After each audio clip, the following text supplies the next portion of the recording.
Hello everyone, नमस्कार दोस्तों। Welcome to true I S and PCS.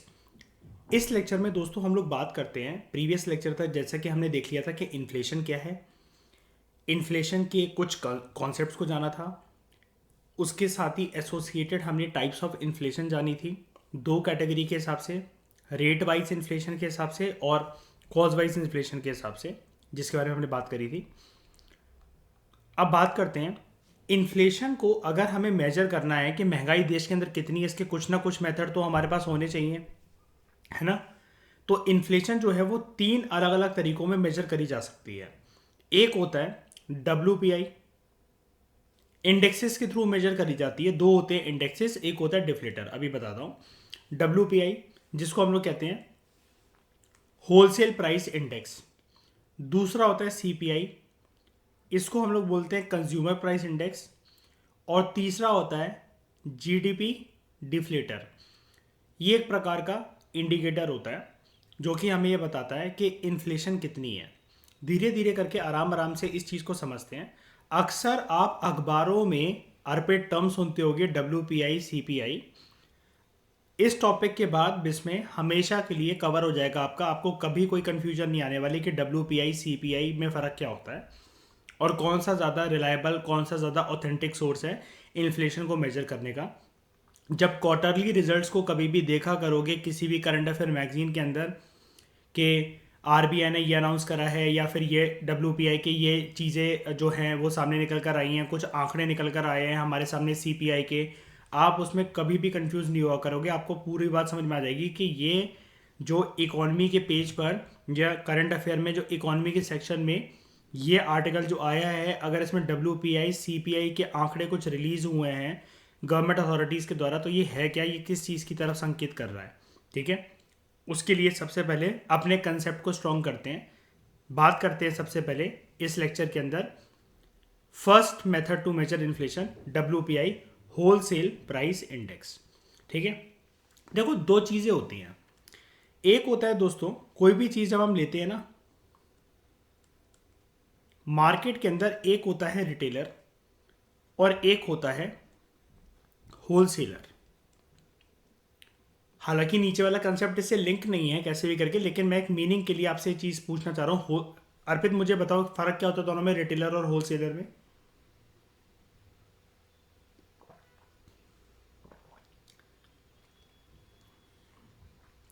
Retailer देखो manufacturing नहीं करता और ऊपर से क्या उसके पास जो सप्लाई के लिए कमीशन बेस्ड काम करता है, उसके पास हमेशा लिमिटेड सप्लाई होती है गुड्स की, राइट। वो आपको बल्क में सामान नहीं प्रोवाइड करवा सकता कभी भी। अगर आपको बहुत ज़्यादा क्वांटिटी में हैवी लोड की ज़रूरत है, बताओ, नहीं दे सकता। होलसेलर क्या होता है, हो सकता है कि उसी के फैक्ट्री या इंडस्ट्री आउटलेट से वो चीज़ मैन्युफैक्चर हो रही हो, तो वो बल्क में आपको गुड सप्लाई कर सकता है। और जब भी कोई चीज़ बल्क में सप्लाई होती है तो उसका price as compared to 1 good, 2 good, 100 goods, उनके कंपेरिजन में थोड़ा सा आपको एक डिस्काउंटेड प्राइस मिल जाता है। वो बल्क में चीज़ें आपको चीप मिल जाती हैं। जैसे कोई आपसे बोले कि आप 1 से 100 पैकेट अगर चिप्स के अगर खरीदोगे, आप 1 से 100 पैकेट अगर चिप्स के खरीदोगे तो आपको वो 10 रुपए की पड़ेंगे, नहीं दे सकती कंपनी आपको मार्जिन। लेकिन आप अगर मान लो कि लेस की कंपनी में फ़ोन करके अर्पित ये बोलो कि मुझे 1 CR चिप्स के पैकेट की ज़रूरत है, चाहिए, मतलब मुझे खरीदने हैं, ठीक है, उनके पास तो बल्क में एकदम से पैसा आ रहा है इतना सारा, तो हो सकता है फिर वो आपको 8 या 9 रुपए पे भी दे दें, राइट अर्पित। ठीक है, होलसेलर ये वाला काम करते हैं। जैसे हम लोग कहते हैं ना, बड़ी सारी नोएडा में, गुड़गांव में, अलग अलग जगह पर, मतलब मैं पूरे हिंदुस्तान की बात कर रहा हूँ, ये तो सिर्फ मैं एग्जांपल ले रहा हूँ। होलसेल मार्केट्स हैं, होलसेल मंडियाँ हैं। अर्पित, चांदनी चौक के बारे में सुना होगा आपने, है ना। उधर बहुत सारी गलियाँ, लोग कहते हैं कि यहाँ पर होलसेल में ये वाला काम होता है, यहाँ से ले लिया करो, राशन यहाँ से ले लो, शादी के कार्ड बनवाने हैं तो यहाँ से हो जाएगा, कपड़े अगर लेने हैं तो यहाँ से हो जाएगा।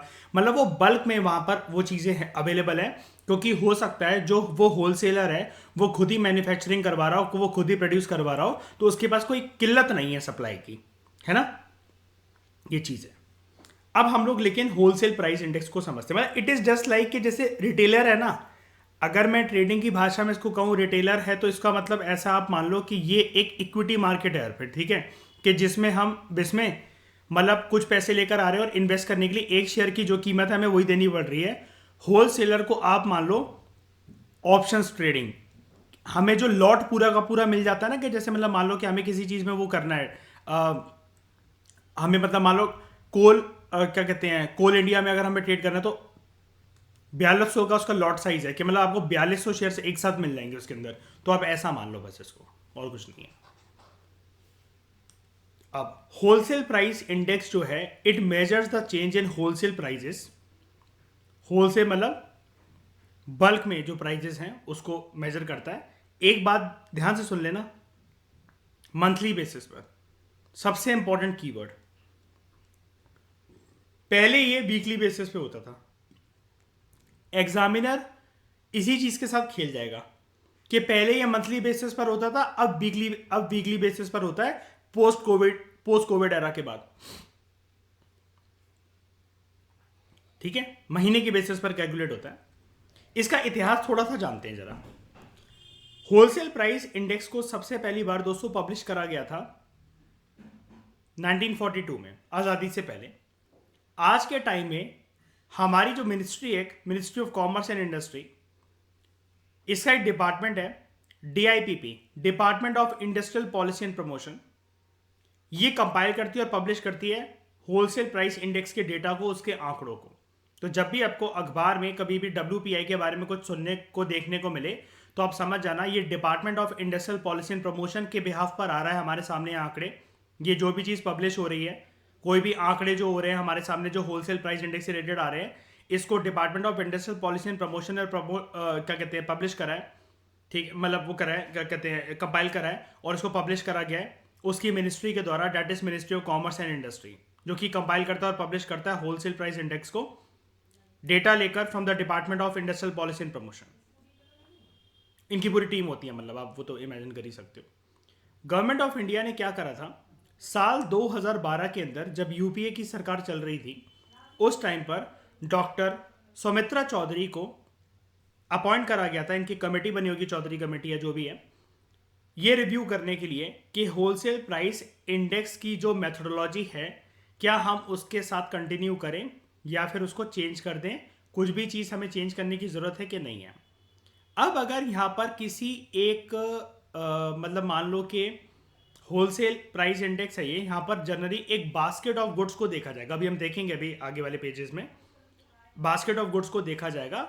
लेकिन मुझे एक बात बताओ, अगर हम ये पूरा टॉपिक क्या पढ़ रहे हैं, इन्फ्लेशन पढ़ रहे हैं ना पूरा चैप्टर, हमें महंगाई पता लगानी है, तो अर्पित होलसेल प्राइस इंडेक्स हो या कोई भी प्राइस इंडेक्स हो, हमें नाम से फर्क नहीं पड़ता, लेकिन एक कंसेप्ट तो सबके अंदर कॉमन रहेगा कि नहीं रहेगा, बताओ शाइनी, कि जो प्राइजेस हमें मेजर करनी है इस बास्केट ऑफ गुड्स की, ठीक है, या फिर मान लो कि किसी भी इंडेक्स के अंदर basket of goods and services combination में हो, हमें उसको ये देखने के लिए कि वो इतनी कैटेगरी ऑफ गुड्स या सर्विसेज महंगी हो गई है इस साल, हमें उसके लिए कोई रेफरेंस पॉइंट तो चाहिए ना। कुल मिलाकर अगर मैं 100 बात की एक बात करूं, हमें इन सब चीजों के लिए बेस ईयर तो चाहिए ही चाहिए ना, बताओ हाँ कि ना, है ना। तो हाँ बताओ।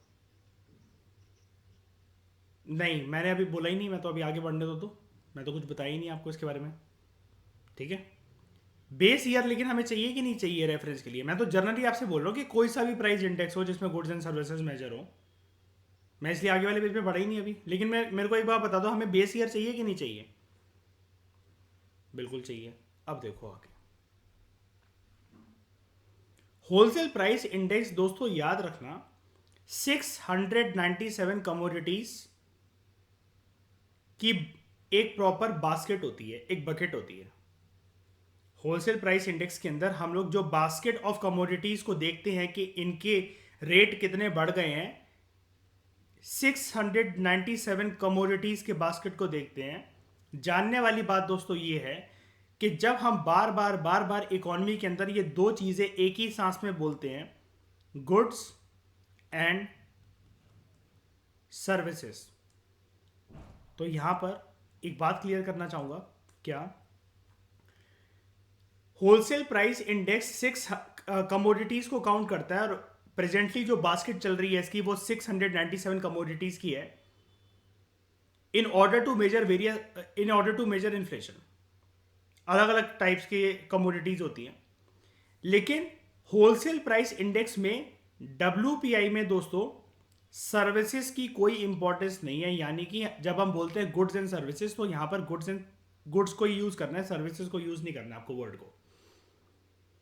WPI के अंदर सर्विसेज को मेजर नहीं करा जाता है, वो हम आगे देखेंगे कि कौन से इंडेक्स में मेजर करा जाता है।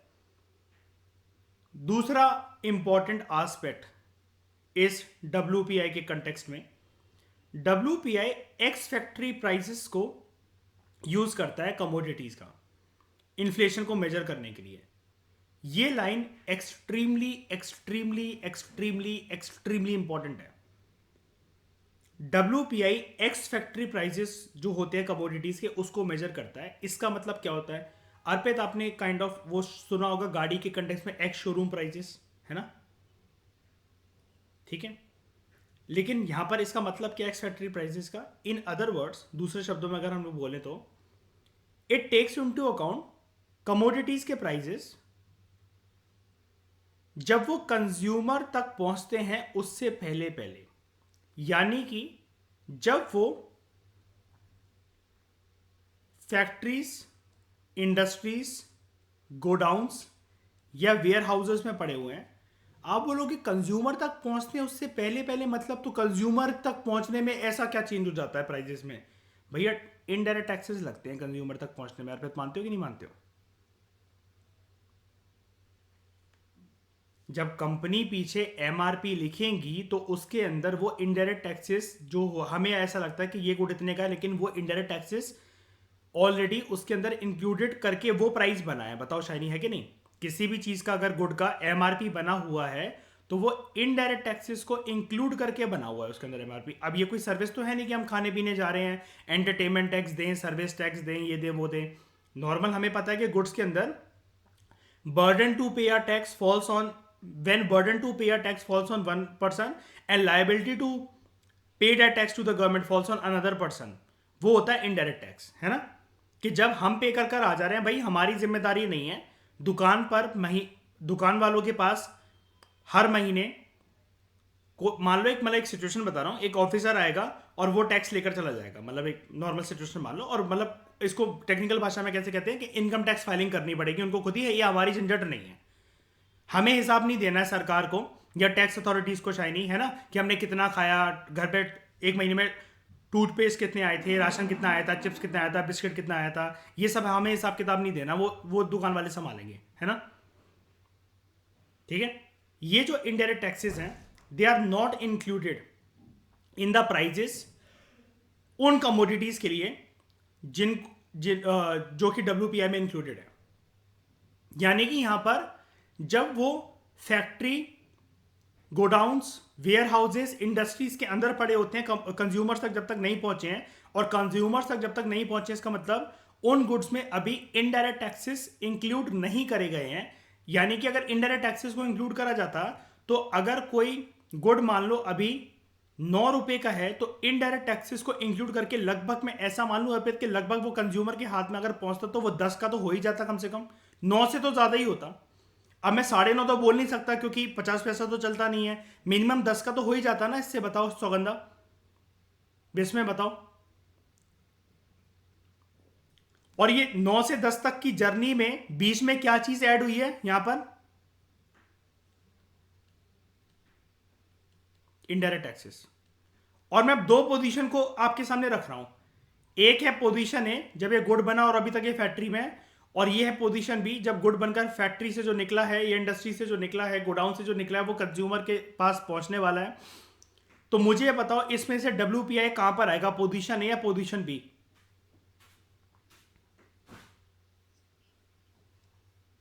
ठीक है, क्योंकि यहां पर हम किसको इंक्लूड नहीं कर रहे हैं, ये जो है ना अर्पित, ये लक्ष्मण रेखा है, इसको क्रॉस नहीं करना है, ठीक है। अब क्या होता है, टैक्सेस को कौन इंपोज करता है? गवर्नमेंट। गवर्नमेंट की टैक्सेशन पॉलिसी को हम लोग दोस्तों एक नाम देते हैं फिस्कल पॉलिसी। और मनी एंड बैंकिंग के ये अच्छी चीज़ है कि आप क्लोज आते चल रहे हो, आप लोग कुछ कुछ टर्म्स आपकी वहाँ पर कवर हो रही हैं। देखो, दो चीज़ें होती हैं दोस्तों, एक होती है फिस्कल पॉलिसी और दूसरी होती है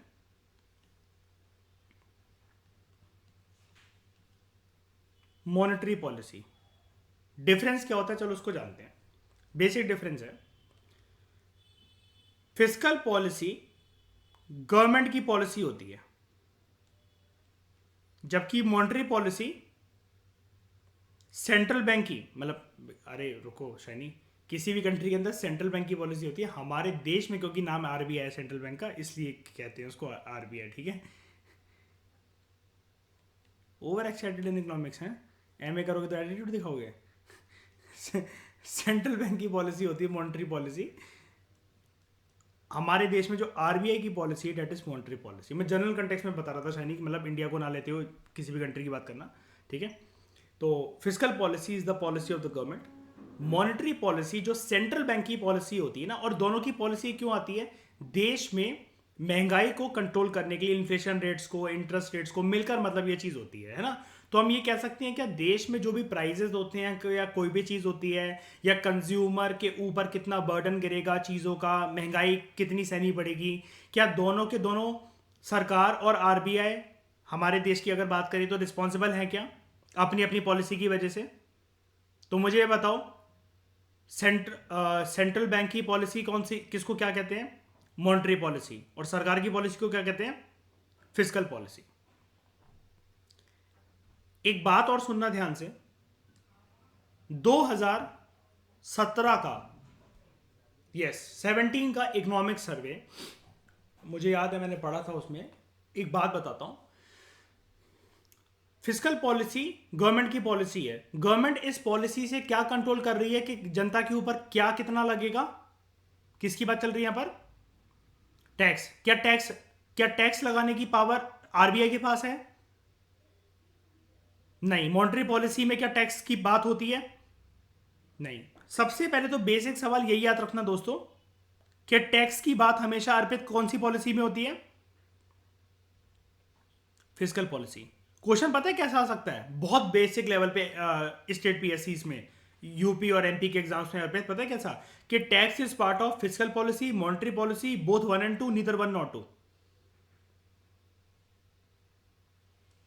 तो ये पता होना चाहिए, क्योंकि शायद आप समझ रहे हो ना कि ये कॉन्सेप्ट भी, मतलब अब जैसे आप इकोनॉमिक्स पढ़े हो या फिर जैसे मैं इकोनॉमिक्स पढ़वा रहा हूँ, चलो कोई बात नहीं, लेकिन बहुत लोगों को बेसिक बेसिक एस्पेक्ट नहीं पता रहते। बताओ बिस में है कि नहीं, कंफ्यूजन हो सकती है ना इसके अंदर अगर हम इसके बारे में डिस्कशन ना करें तो।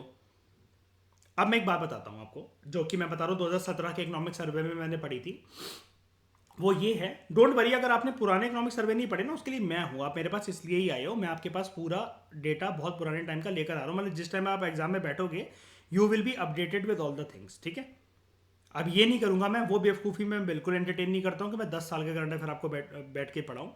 लेकिन जो चीज़ इंपॉर्टेंट है आंसर लिखने के लिए और प्रीलिम्स में क्वेश्चन को सॉल्व करने के लिए, स्टैटिक बिल्कुल भी आपका हाथ से नहीं निकलेगा, दैट इज़ माई प्रॉमिस। लेकिन अब यहाँ पर एक बात जो इंपॉर्टेंट मैं बताने जा रहा था, फिस्कल पॉलिसी क्या इस प्रकार की होनी चाहिए अर्पित, कि टैक्स इतना कम भी ना हो कि सरकार के पास आमदनी आए ना, और इतना ज्यादा भी नहीं होना चाहिए कि जनता त्रस्त हो जाए उससे। बताओ, तो जो हर साल के बजट में इनकम को देखते हुए टैक्स स्लैब्स बनाए जाते हैं कि इतने से इतने इनकम की, अगर पर्सन की अगर इतनी इनकम है तो इतना टैक्स लगेगा। बताओ आता है नहीं आता है, हर साल बजट में चेंज होता है, ठीक है।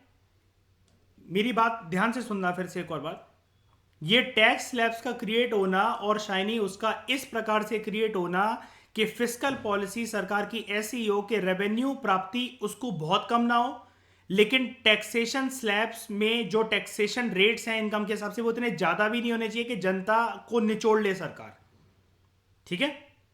जब एक बैलेंस रहे ना, मतलब फिस्कल पॉलिसी जब एक बैलेंस वे में रहे ना, कि सरकार को भी नुकसान नहीं और जनता को भी नुकसान नहीं, ठीक है, इसको एक टर्म से डिनोट करते हैं, please note down this term, very very important.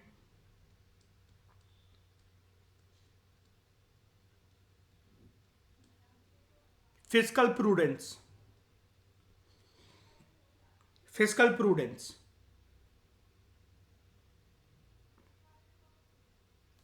क्योंकि ये क्वेश्चन अगर आ गया तो लोगों की सिट्टी बिट्टी खुल जाएगी, भाई अब ये फिस्कल प्रूडेंस क्या होता है. प्रूडेंस की तो हमें अंग्रेजी नहीं पता. प्रूडेंस कोई भी चीज वो होती है जब आप बैलेंस लॉजिकल वे में कोई भी चीज करते हो, एक्सट्रीम पॉइंट्स आप नहीं अपनाते हो जब, और जिसका इंपैक्ट दोनों की दोनों पार्टीज के लिए फेवरेबल होता है. तो यहां दो पार्टीज कौन होंगी शाइनी? एक सरकार खुद और दूसरी जनता. बस.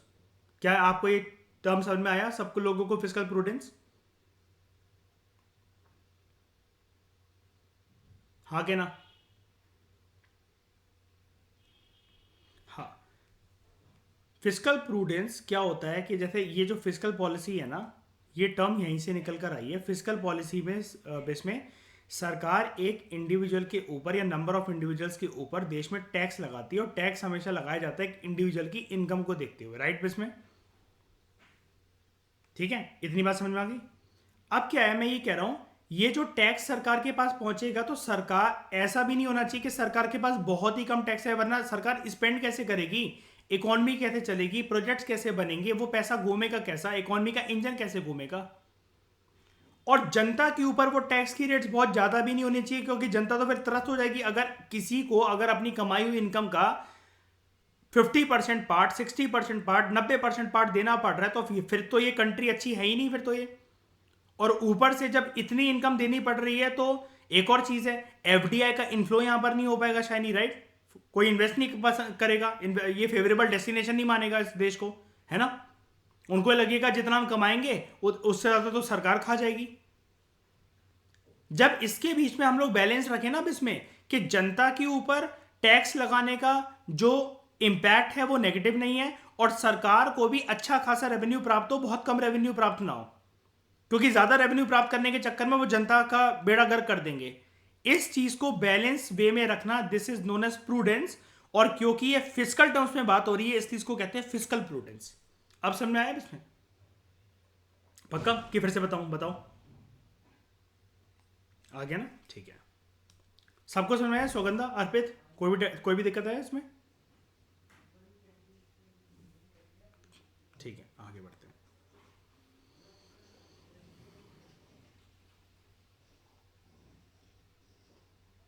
अब एक इंपॉर्टेंट लाइन बताता हूं.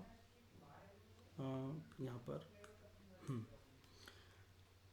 Indirect taxes are not included in the prices, जो कि कंसिडर करे जाते हैं WPI के बास्केट ऑफ कमोडिटीज के लिए, विच आर 697. ठीक है. और अब ध्यान से सुनना, होता क्या इसकी वजह से, क्योंकि यहां पर एक्स फैक्ट्री प्राइजेस को कंसिडर करा जा रहा है WPI का इंडेक्स बनाने के लिए, इन 697 कमोडिटीज का बास्केट बनाने के लिए. तो WPI बेस्ड जो इन्फ्लेशन जो कैलकुलेट करी जाती है, ये मेथड है ना इन्फ्लेशन को कैलकुलेट करने का, it is less affected by any change in the physical policy of the government. Now here is a catch, extremely extremely extremely important. क्या? यहां पर ये नहीं लिखा हुआ it is not affected by, writer ने अंडरलाइन भी कर रखा. अगर उसने इतनी मेहनत करी है ना कि अंडरलाइन करा है, इसको बोल्ड कर ब्लू से बोल्ड करा हुआ है इस लाइन को, और इस वर्ड को लेस अफेक्टेड को अंडरलाइन करा हुआ है, तो ये मजे मजे में उसने नहीं कर दिया कि मैं बोर हो रहा था अंडरलाइन कर देते हैं चलो इसे. WPI से कैलकुलेट होने, WPI बेस्ड जो इन्फ्लेशन होती है, जो ये मेथड होता है जिससे हम इन्फ्लेशन को कैलकुलेट करते हैं, मेजर करते हैं, उसका प्रभाव ऐसा, उसके मतलब उसके ऊपर जो फिजिकल पॉलिसी का प्रभाव है ऐसा नहीं है कि बिल्कुल नहीं पड़ेगा. यहां पर ये नहीं लिखा हुआ है कि it is not affected by, यहां पर लिखा हुआ है it is less affected by. ये टर्म को ध्यान में रखना, एग्जामिनर यही गलती करवा देगा आपसे. ठीक है, ये वाली बात समझ में आई? ये कैच है, बस एक छोटा सा टर्म है ये. अब एक चीज को मैं और बताता हूं दोस्तों आपको, कि ये जो लेस अफेक्टेड बाय है ना, इसका मतलब ये है कि ऐसा नहीं है कि टैक्स का बिल्कुल भी इम्पैक्ट नहीं पड़ता है। बताओ जरा, इनडायरेक्ट टैक्सेस जो हैं, अब गुड्स के ऊपर कोई डायरेक्ट टैक्स तो लगता नहीं है। बताओ कौन कहता है कि गुड्स के ऊपर किस प्रकार का टैक्स लगता है? डायरेक्ट टैक्स लगता है क्या शाइनी? कमोडिटीज के ऊपर तो इनडायरेक्ट टैक्स लगता है, यानी कि जो टैक्स है वो ऑलरेडी प्राइस के अंदर इंक्लूडेड है, राइट? लेकिन सरकार ने अब यहां पर लेस अफेक्टेड और नॉट अफेक्टेड में फर्क क्या है, देखो इस चीज को समझाता हूं। सरकार ने अगर मान लो अर्पित के साल 2022 के अंदर जो गुड्स हैं वो इनडायरेक्ट, जो गुड्स हैं उस पर इनडायरेक्ट टैक्सेस जो है वो काफी ज्यादा बढ़ा दिए, बहुत ज्यादा बढ़ा दिए। अब वैसे तो मान लो कि WPI बेस्ड जो इन्फ्लेशन होगी उसके अंदर हम लोग एक्स फैक्ट्री प्राइसेस को कैलकुलेट कर रहे हैं, ठीक है? तो इसमें ये लिखा हुआ है कि डब्ल्यू पी आई बेस्ड जो इन्फ्लेशन होती है वो फिजिकल पॉलिसी जो है गवर्नमेंट की, उससे अफेक्ट नहीं होती है, लेस अफेक्ट होती है। लेकिन फिर भी हमने प्रीवियस लेक्चर्स के अंदर एक चीज बहुत इंपॉर्टेंट पढ़ी थी, वो ये है, अगर प्रोड्यूसर्स को, जो कि उन गुड्स को जो बना रहे हैं फैक्ट्री वगैरह में, अगर फैक्टर्स ऑफ प्रोडक्शन की कीमतें बढ़ गई अगर, तो फिर फर्क पड़ेगा कि नहीं पड़ेगा? बताओ। वो तो पड़ेगा ना। दिहाड़ी अगर क्या कहते हैं, दिहाड़ी अगर महंगी हो गई है मजदूरों को देना, लैंड का जो रेंट है वो ज़्यादा हो गया है, मशीनें वगैरह जो की हैं वो ज़्यादा हैं, एक गुड को ज़्यादा कीमत की हैं, और एक गुड को बनाने के अंदर जो ओवरऑल जो लागत आती है, ओवरऑल जो एक कॉस्ट आता है वो अगर ज़्यादा हो गया है, तो फिर वो एक्स फैक्ट्री प्राइसेस पे भी हमें गुड ज़्यादा ही कीमत पर दिखेंगे कि नहीं दिखेंगे? बताओ, भले ही उस पर इंडायरेक्ट टैक्स ना लगाओ, है ना? लेकिन यहां पर एक चीज ये है कि देखो, जो इन्फ्लेशन है ना, इन्फ्लेशन हमेशा उसी पॉइंट पर जाकर कैलकुलेट होती है। बताओ जरा, इन्फ्लेशन जो हम बार बार ये टर्म बोल रहे हैं, जो चैप्टर है, इन्फ्लेशन इन्फ्लेशन इन्फ्लेशन, ये किसके कंटेक्स्ट में बात हो रही है? ये जो महंगाई है इसका इंपैक्ट किसके ऊपर पड़ता है देश में? कौन है वो? कंज्यूमर्स। तो कंज्यूमर के हाथ में अर्पित जब कोई भी एक गुड मिल रहा, कोई भी एक गुड जा रहा है, तो उसके अंदर इनडायरेक्ट टैक्स को इंक्लूड होकर ही तो जा रहा है वो गुड। एक भी कोई, मान लो कोई भी एक ये गुड है ABC, जब इसके हाथ में जा रहा है, इसके इस तक पहुंच रहा है कंज्यूमर तक, तो शाइनी बताओ, वो तो इनडायरेक्ट टैक्सेस को इंक्लूड करके ही पहुंचता है ना? तो इसकी लिमिटेशन ये कि एक्स फैक्ट्री प्राइसेस जो है ये तो एक हाफ हाफ इमेज, एक धुंधली धुंधली इमेज पेश कर रही है ना। ये अगर इसके बेसिस पर अगर हम लोग देखें तो हमें लगेगा कमोडिटीज महंगी नहीं है, लेकिन यहां पर इकोनॉमिस्ट ये आर्ग्यू करते हैं कि आप फिर कंज्यूमर्स के पास जाकर एक बार पूछो कि उनको उनको कितना भुगतना पड़ा इस चीज के लिए। बताओ हाँ कि ना? क्योंकि वो तो फिर महंगा ही पड़ेगा ना इंडायरेक्ट टैक्स इंक्लूड करके, और कंज्यूमर के किसी के भी घर में एक पर्टिकुलर सामान तो आता नहीं है। पूरे घर के महीने के राशन में क्या क्या सिर्फ चावल और क्या कहते हैं दाल आती है बस, और कुछ भी नहीं आता किचन में? या घर के रेगुलर कमोडिटीज के अंदर से 5-6 आइटम ही आते हैं? जब हर कमोडिटी जो है, अभी 697 कमोडिटीज का जो बास्केट लग रहा है, ये साफ तरीके से सौगंधा ऐसा नहीं लग रहा है कि इसके अंदर ऑलमोस्ट वो सारी कमोडिटीज होंगी जिसको कंज्यूमर यूज करता होगा रोजमर्रा के जीवन में, डेली लाइफ में। बताओ हाँ कि ना? है ना? अब ये चीज आपको समझ में आ गई, ये कंसेप्ट समझ में आ गया WPI का पूरा कंसेप्ट? बताओ, बोलो। ठीक है, अब एक बात और बताता हूं। आप ये पूछोगे कि सर ये 697 कमोडिटीज की लिस्ट याद करनी है, क्या होगा इसका आंसर?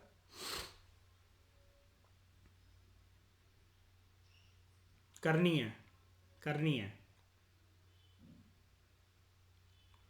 697 कमोडिटीज की इस WPI की बास्केट की लिस्ट आपको पता होनी चाहिए। शाइनी मजाक लग रहा है ये वाली बात क्या? लेकिन इसके अंदर याद करने का एक तरीका बता देता हूं। मैंने आज तक कभी नहीं देखा इसको, लेकिन क्वेश्चन गलत नहीं होंगे ना आपके ना किसी और के। जो ऑप्शंस आएंगे ना अर्पित आपको पेपर के अंदर,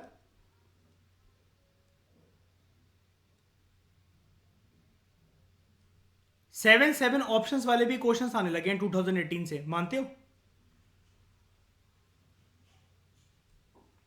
ठीक है, आपने देखा होगा मतलब क्वेश्चंस के अंदर ओवरऑल 7 ऑप्शंस होते हैं और फिर उसके बाद उसका तिगड़म बनाकर 1 2 4 5 ओनली, है ना, 1 2 3 6 ओनली, ऐसा करके आता है।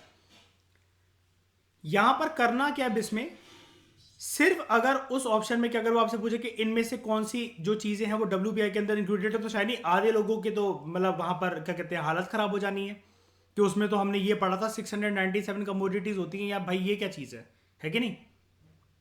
उसके अंदर सिर्फ आपको इसमें ये देखना है कि अगर कोई भी सर्विस लिखी हुई है क्या,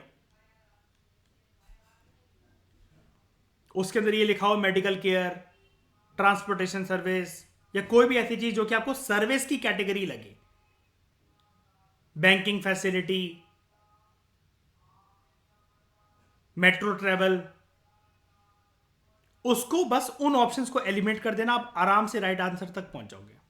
और इस चीज को थोड़ा सा और प्रिसाइज बनाने के लिए, ये WPI की कैटेगरी होती है कुछ और प्रिसाइज बनाने के लिए, वह हम नीचे बात करेंगे कि और क्लोजली ऑप्शन तक कैसे पहुंचा जा सकता है।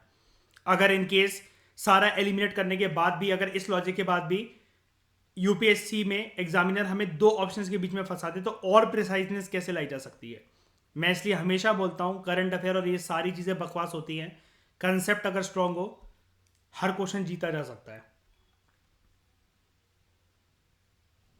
ऑलमोस्ट सारे, मतलब कट ऑफ के बियॉन्ड तो मतलब आराम से कंफर्टेबली पर्सन बैठ ही सकता है।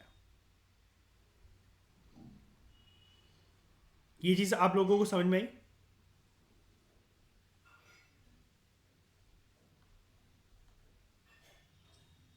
ठीक है,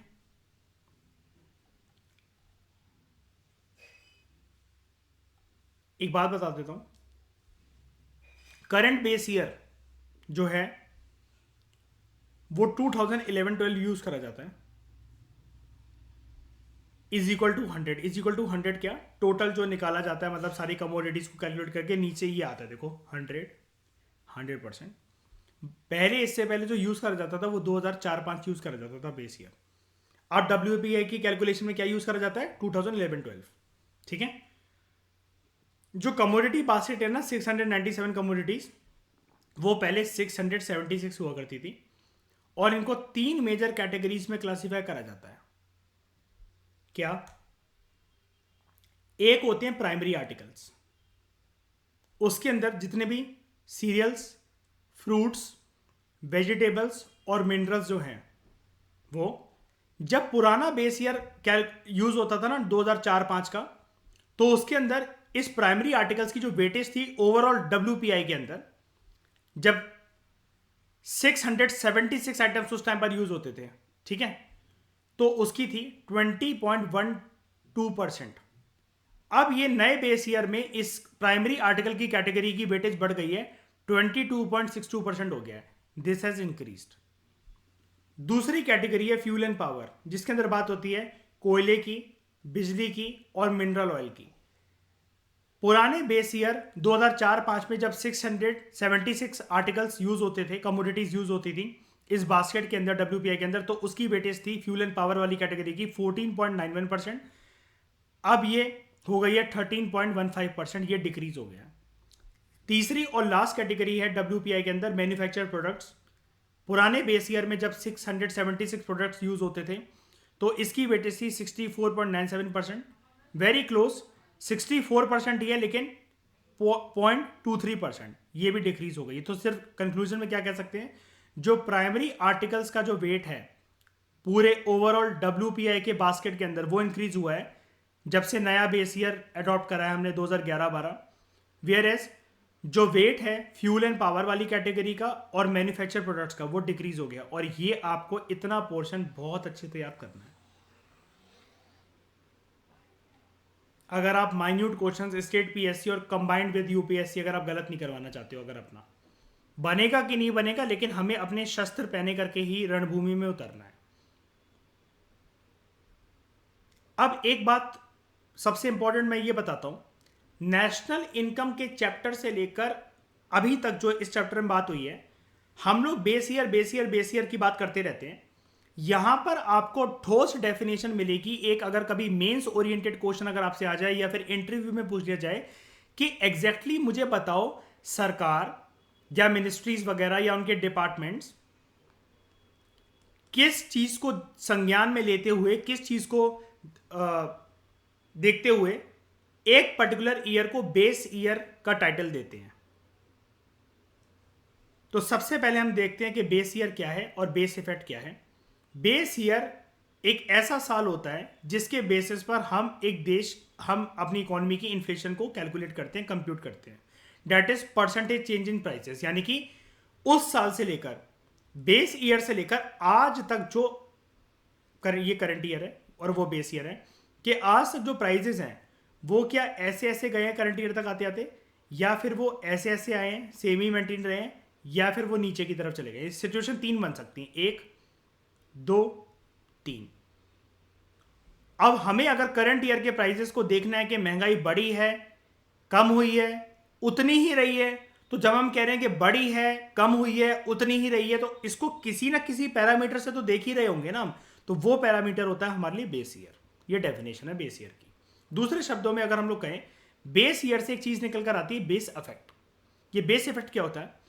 ये शो करता है कि जो प्राइस लेवल है प्रीवियस ईयर के, जब इन्फ्लेशन रेट को वहां से लेकर करंट ईयर तक मेजर करा जाए तो प्राइस लेवल्स का इंपैक्ट क्या निकला।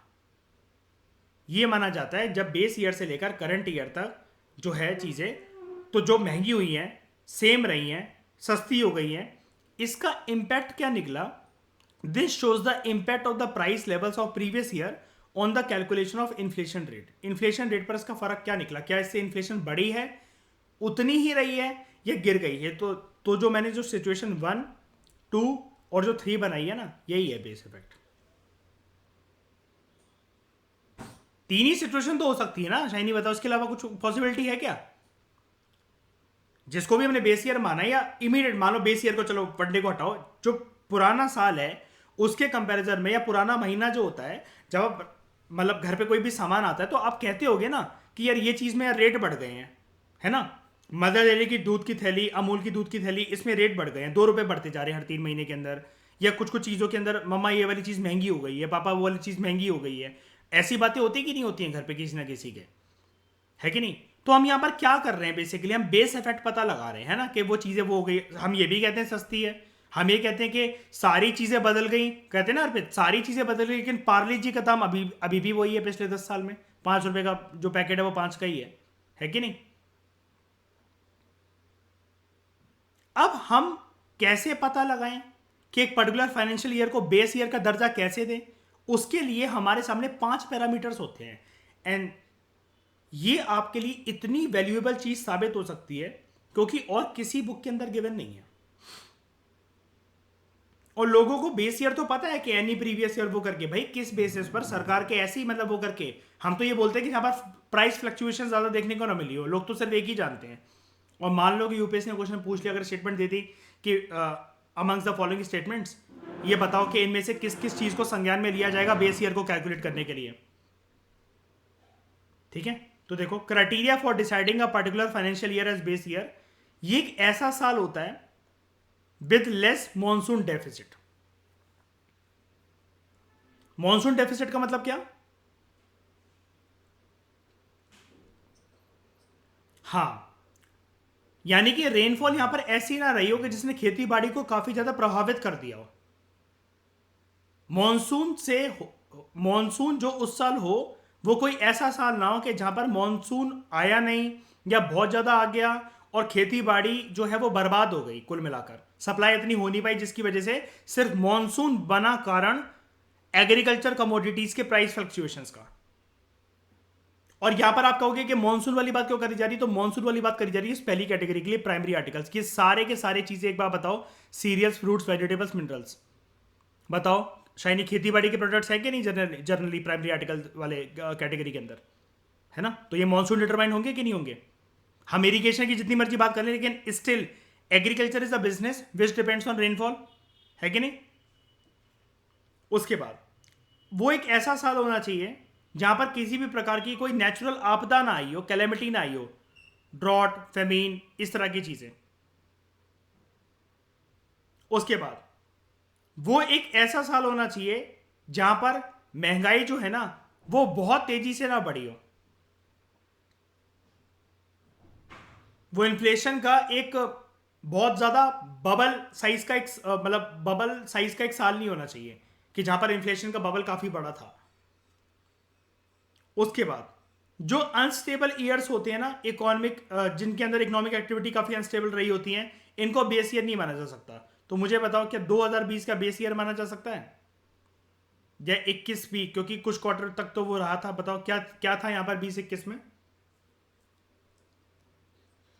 हाँ, तो कभी भी आपको अगर ये कोई पूछे कि कभी किसी जमाने के अंदर 2030 35 40 50 कभी भी कोई इस साल को लेगा बेस ईयर, नहीं ना। उसके बाद अब अर्पित, मैंने प्रीवियस लेक्चर के अंदर एक बात कही थी आपसे कि क्या हम 700 बीसी को ले लें बेस ईयर, है ना। तो यहां पर यही वाला पॉइंट है, fifth point, there should not be much gap between the base year chosen and the current year. अब हम लोग शायनी कितना अच्छा हम ये बोले, हम ना हड़प्पा को ले लेते हैं, वहां पर बिल्कुल प्राइस फ्लक्चुएशंस नहीं थी, सब बढ़िया चल रहा था। हम ना मौर्यन एम्पायर के टाइम को ले लेते हैं, चक्रवर्ती था वो अशोका उस टाइम पर, उसका टाइम चुन लेते हैं बेस ईयर का। तो ये पॉसिबल है क्या। इतना ज़्यादा गैप भी नहीं होना चाहिए। हम ये भी नहीं कर सकते, हम क्या 1950s 1960s को ले सकते हैं इस टाइम पर, इतना भी नहीं कर सकते। क्या बताऊं। नहीं, हाँ, मैं यही बोलना चाह रहा था, ये जो मच है ना यहाँ पर, मच का कोई वो चीज़ एक नहीं है, बस वो मच जो है ना वो इतना ना मचाए कि उसके अंदर ये पांचों चीज़ें मतलब कहीं ना कहीं इंक्लूडेड हो। ये पांचों चीज़ें this should be avoidable. Monsoon deficit नहीं, नेचुरल कैलामिटी नहीं, उस जिस साल को हम बेस ईयर चुन रहे हैं उसमें कोई इन्फ्लेशन नहीं, वो अनस्टेबल ईयर्स जो भी होंगे इकोनॉमिक एक्टिविटी उनको तो बिल्कुल ही नहीं लिया जाएगा। और जो करंट ईयर जो चूज करा गया है और जो भी बेस ईयर होगा तो उसमें कोई ना कोई साल तो ऐसा हो गई कि जहां पर ज़्यादा हमें प्राइस फ्लक्चुएशंस और ये सब चीज़ें जो हैं, प्राकृतिक आपदाएं जो हैं, जो नेचुरल कैलामिटीज़ वगैरह हैं, बारिश अच्छे से नहीं हुई, ये सब चीज़ें ना देखने को मिले। तो अभी के लिए पहले 2004-5 था, फिर किसको चुना गया 2011-12। ओके। उसके बाद एक चीज़ आती है WPI food index. Food inflation को मॉनिटर करने के लिए इफेक्टिव तरीके से department of industrial policy and promotion ने पब्लिश करता है 2017 से wholesale price index food index. Wholesale price index food index, WPI food index, ये मेजर करता है index, it measures the rate of inflation in food items at the level of producers. At the level of producers क्यों, again जब भी हम लोग क्योंकि WPI बोल रहे हैं तो कंज्यूमर्स तक जाने से पहले पहले ही होता है ना। बताओ, अभी हमने पढ़ा ना,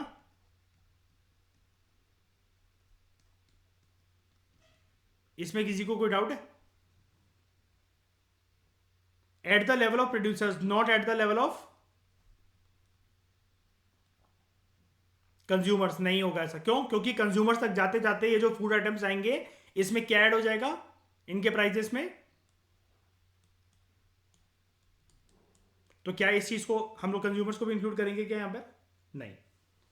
जो एग्रीगेट है ना सारे के सारे फूड आइटम्स का, जो कि 697 कमोडिटीज की लिस्ट के अंदर जितने भी फूड आइटम्स हैं अंडर WPI, इसको कंसिडर करा जाता है WPI फूड इंडेक्स को देखने के लिए। क्योंकि देखो अब आप कहोगे कि यार फिर ये अलग से ड्रामेबाजी क्यों करी गई है।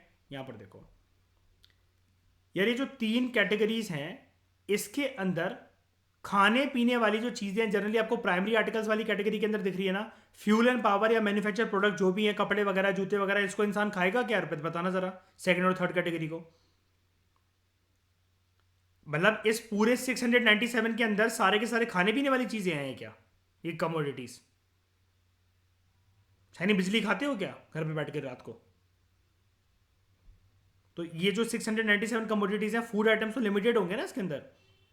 अब फूड आइटम से आप कहोगे कि ये क्या देखा जाता है, जनरली कंज्यूमर्स के घर पे जो फूड आर्टिकल्स जो आते हैं, जो खाने पीने का जो सामान आता है, जो भी खान पान की जो भी चीजें आई हैं, ये देखा जाता है कि ये इंसान के कंज्यूमर्स के ऊपर कितना ज़्यादा बर्डन डाल रही हैं या नहीं डाल रही हैं इन टर्म्स ऑफ इन्फ्लेशन। समझ में आई ये वाली बात?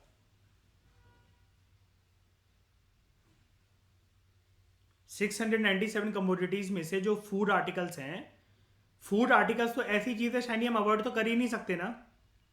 घर पे खाने पीने का सामान तो सभी के आएगा ना, पूरे हिंदुस्तानियों के घर पे। उसका इंपैक्ट कितना है? तो as per the economic survey 2021-22 food inflation जो रहा वो रहा सिर्फ 2.9% अप्रैल से दिसंबर तक, as against 9.1% in the corresponding period last year, जो इससे जो पहले वाला था। और इस बार का जो इकोनॉमिक सर्वे आएगा तब हम देख लेंगे कि फूड इन्फ्लेशन कितना रहा।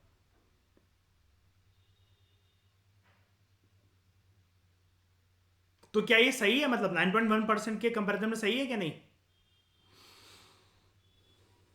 बताओ, है ना? तो इस डिस्कशन में फिलहाल इतना ही। Thank you very much for discussion. कुछ भी रह तो नहीं गया हमारा? और आप लोगों को सारी चीजें समझ में आई हैं?